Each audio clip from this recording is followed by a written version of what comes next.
Iran के खिलाफ जंग इस हफ्ते खत्म नहीं होगी, ताहम तकरीबन मुकम्मल हो चुकी है। ईरान में ऐसी तबाही करेंगे कि वो संभल नहीं सकेगा। देखा जाए तो ईरान के खिलाफ जंग जीत चुके हैं। मालूम नहीं ईरान कब अपनी शिकस्त तस्लीम कर लेगा। अमरीकी सदर डोनाल्ड ट्रंप का रिपब्लिकन कॉन्फ्रेंस से खिताब, कहा ईरानी क़यादत खत्म, नेवी को भी तबाह कर दिया, ईरान की नई क़यादत को भी मार देंगे। ईरान ने UAE और सऊदी अरब पर हमला किया, B-2 बमबार तैयारे इस्तेमाल न करते तो ईरान हमारे पीछे आता। ईरान के 51 बहरी जंगी जहाज़ों को तबाह कर दिया। हम अपनी टाइमलाइन से बहुत आगे चल रहे हैं। ईरान में 5000 अहदाफ को निशाना बनाया। हम ऑपरेशन न करते तो ईरान 2 हफ्तों में एटम बम हासिल कर लेता। हमला न करते तो इसराइल भी खत्म हो जाता। ईरान में अभी ज़मीनी फौज भेजने का फैसला नहीं किया। ईरान ताकतवर मुल्क है, लेकिन हमने उसे भी रुला दिया। अमरीकी नेवी वक्त आने पर आबनाए हुर्मुज़ में जहाज़ों की हिफाजत करेगी। तेल पर पाबंदियां खत्म कर रहे हैं ताकि कीमतें कम हों। जंग का इख्तिताम वाशिंगटन नहीं बल्कि तेहरान तय करेगा। ईरानी पासदारा ने इनकलाब का ट्रंप के बयान पर रद्द-ए-अमल, कहा जंग खत्म करने के हवाले से अब हम बताएंगे। खित्ते में सबसे ज्यादा महफूज होंगे या कोई नहीं होगा। हमले जारी रहे तो खित्ते से तेल बरामद नहीं होने देंगे। पासदारा ने इनकलाब का मिसाइल हमलों में शिद्दत और तादाद में इजाफा करने का ऐलान। ईरानी वज़ीर ख़ारिजा अब्बास अराग़ची ने कहा अमरीका के साथ मुज़ाकरात फ़िलहाल एजेंडे में शामिल नहीं। हमें अमरीकियों के साथ मुज़ाकरात का तल्ख़ तजर्बा है। हुकूमत के तवानाई के बहरान से निपटने के लिए बड़े फैसले। सरकारी और निजी इदारों में 50% मुलाजमीन वर्क फ्राम होम करेंगे।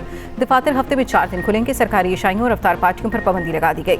वज़रा और गवर्नर्स के बैरून मुल्क दौरों पर भी पाबंदी। रवां हफ्ते के आखिर से 2 हफ्तों के लिए स्कूल बंद रहेंगे। हायर एजुकेशन के तमाम इदारों में ऑनलाइन क्लासेस का फौरी आगाज होगा। वज़ीर आज़म का खित्ते की मौजूदा सूरत हाल पर अहम तरीन फैसलों का ऐलान। आइंदा 2 माह के लिए सरकारी गाड़ियों के तेल में 50% कटौती का फैसला। तमाम सरकारी महकमों की 60% गाड़ियों को बंद कर दिया गया। अरकान पार्लियामेंट की तनख्वाहों में 25% कटौती का फैसला।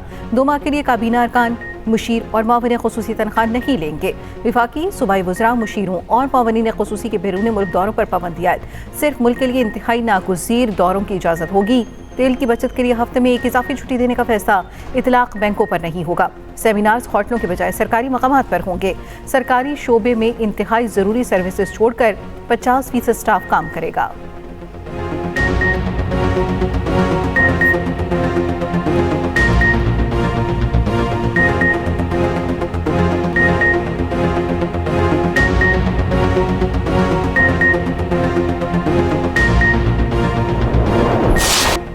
आने वाले दिनों में पेट्रोलियम मसनूआत की कीमतें मज़ीद बढ़ेंगी। वज़ीर आज़म ने पेट्रोलियम मसनूआत की कीमतों में इजाफे को नागुज़ीर करार दे दिया। इजाफे का बोझ अवाम पर ना पड़ने का वादा। आयतुल्लाह ख़ामनाई और मासूम ईरानी शहरियों की शहादत पर गहरे दुख और अफसोस का इजहार। ईरान पर हमलों की शदीद अल्फाज में मसम्मत। सऊदी अरब समेत दीगर ममालिक पर होने वाले हमलों की भी मसम्मत।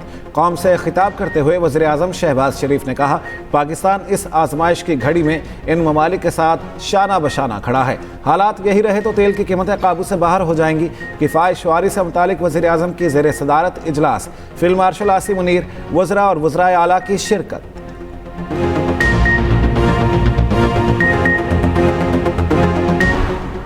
पंजाब और बलूचिस्तान में तालीमी इदारे फौरी बंद। ईरान जंग के बाद पेट्रोल की बचत के लिए अहम और बड़े फैसले। पंजाब में सरकारी फ्यूल बंद। सरकारी अफसरों की गाड़ियों के लिए पेट्रोल और डीजल अलाउंस में 50% फौरी कमी। सूबाई वज़रा और आला सरकारी अफसरों के साथ चलने वाली प्रोटोकॉल गाड़ियों पर भी पाबंदी। सरकारी दफातर में वर्क फ्राम होम का फैसला। स्कूल, कॉलेजेस और यूनिवर्सिटियाँ आज मार्च से 31 मार्च तक बंद रहेंगी। ऑनलाइन क्लासेस होंगी। इम्तिहानात शेड्यूल के मुताबिक होंगे। सरकारी आउटडोर तकरीबात पर पाबंदी लगा दी गई। हॉर्स एंड कैटल शो मुलतवी। मरियम नवाज की अवाम से लेट नाइट शॉपिंग से गुरेज की अपील। गैर ज़रूरी खरीदारी या ज़ख़ीरा न करने की भी अपील कर दी। खैबर पख्तूनख्वा में भी 2 माह के लिए फ्यूल बचत। इक़दामात नाफिज। 2 माह तक तालीमी इदारे जुम्मा, हफ्ता, इतवार बंद रहेंगे। वज़ीर आला सुहेल आफरीदी की ज़ेर सदारत इजलास। सरकारी महकमों में मीटिंग्स 100% वर्चुअल करने का फैसला।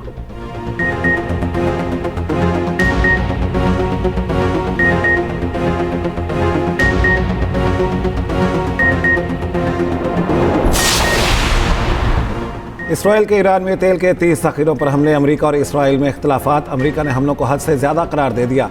तशवीश का इजहार। अमरीकी सदर डोनाल्ड ट्रंप के दामाद जारेड कुशनर और स्टीव विटकॉफ इसराइल का हंगामी दौरा करेंगे। अमरीकी वेबसाइट एक्सियोस के मुताबिक अमरीकी हुकाम का कहना है जो हमले किए वो अमरीका को बताए गए हमलों से बहुत ज़्यादा थे।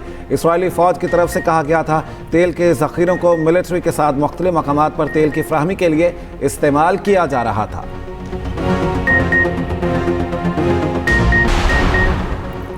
रूसी सदर प्यूटिन का अमेरिकी सदर डोनाल्ड ट्रंप को जंग खत्म करने का मशवरा। मुआविन क्रेमलिन के मुताबिक प्यूटिन ने ट्रंप को ईरान से जंग खत्म करने की तजावीज़ दी।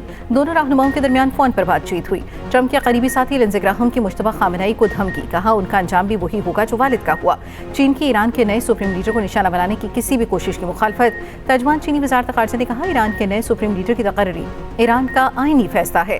चीन दूसरे ममालिक के दाखिली अमूर में किसी भी बहाने से मुदाखलत की मुखालफत करता है। ईरान की खुद मुख्तारी और इलाकाई सालमियत का एहतराम किया जाना चाहिए।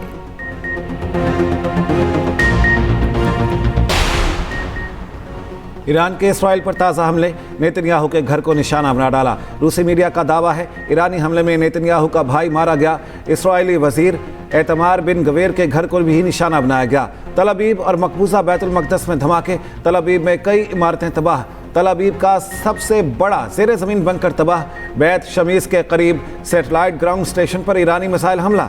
सऊदी मशरक़ी रीजन पर ईरान की जानिब से मिसाइल दागे गए। सऊदी वजारत दिफा के मुताबिक ईरानी बैलिस्टिक मिसाइल को फ़ज़ा में तबाह कर दिया गया। मंतका शर्किया और अल खरज पर होने वाले ड्रोन हमले को भी तबाह कर दिया गया। मनामा की रिहायशी इमारत पर ईरानी ड्रोन हमला। बहरीनी वजारत दाखिला के मुताबिक ड्रोन हमले में 29 साला खातून जाँ बहक, 8 अफराद ज़ख्मी हुए। मुत्तहिदा अरब अमारात के अल फुजैरा में ऑयल इंडस्ट्री जोन में आग भड़क उठी। कुवैत के पावर और वाटर प्लांट को भी निशाना बनाया गया। कतर की जानिब से ईरानी मिसाइल दागे गए। इसराइल के ईरान पर 10वें रोज़ भी हमले। ईरान में शोहदा की तादाद 1300 से ज़ायद हो गई। ज़ख्मियों की तादाद 12,000 से तजावुज़ कर गई। तेहरान में इसराइली हमलों के बाद ऑयल डिपो से बहने वाला तेल शहर के सीवरेज निज़ाम में दाखिल हो गया। सड़कों के किनारों पर आग भड़क उठी। इस्फहान में जोरी शाहरेज़ी मरकज़ को नुकसान। ईरानी सदर ने तेहरान के अस्पताल में दौरान जंग ज़ख्मी होने वाले अफराद की इयादत की। 11 ममालिक के ईरानी ड्रोन रोकने के लिए यूक्रेन से मदद की दरख्वास्त। यूक्रेनी सदर का कहना है मशरिक़ वस्ता और यूरोप के ममालिक ने सिक्योरिटी ताउन मांगा है। इन ममालिक की मदद के लिए तैयार हैं। पाक बहरिया ने बहरी तिजारत को लाहक कसीरुल जहती ख़तरात का मुकाबला करने के लिए ऑपरेशन मुहाफ़िज़ुल बहर का आगाज़ कर दिया। ISPR के मुताबिक ऑपरेशन तवानाई की सप्लाई के बिला तातुल बहाव और सी लाइन्स ऑफ कम्युनिकेशन की हिफाजत को यकीनी बनाने के लिए शुरू किया गया। पाक बहरिया मौजूदा मैरी टाइम सूरत हाल से पूरी तरह बाखबर है। शरह सूद 10.5% पर बरकरार। स्टेट बैंक ने मॉनिटरी पॉलिसी का ऐलान कर दिया। आइंदा 1.5 माह के लिए शरह सूद का तयन किया गया। मॉनिटरी पॉलिसी कमेटी इजलास में मशरिक़ वस्ता में जारी जंग और तवानाई के आलमी बहरान के पाकिस्तान की मईशत पर असरात का गहराई से जायजा लिया गया।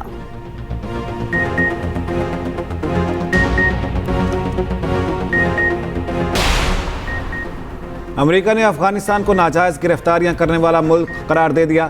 अमेरिकी वज़ीर ख़ारजा मार्को रूबियो का कहना है अफगानिस्तान लोगों को नाजायज़ ज़ेर हिरासत रखने वाला मुल्क है। तालिबान मरात हासिल करने के लिए दहशतगर्दी के हरबे इस्तेमाल कर रहे हैं। तालिबान को डेनिस कोयल, महमूद हबीबी समेत गैर कानूनी हिरासत में लिए गए अफराद को रिहा करना होगा।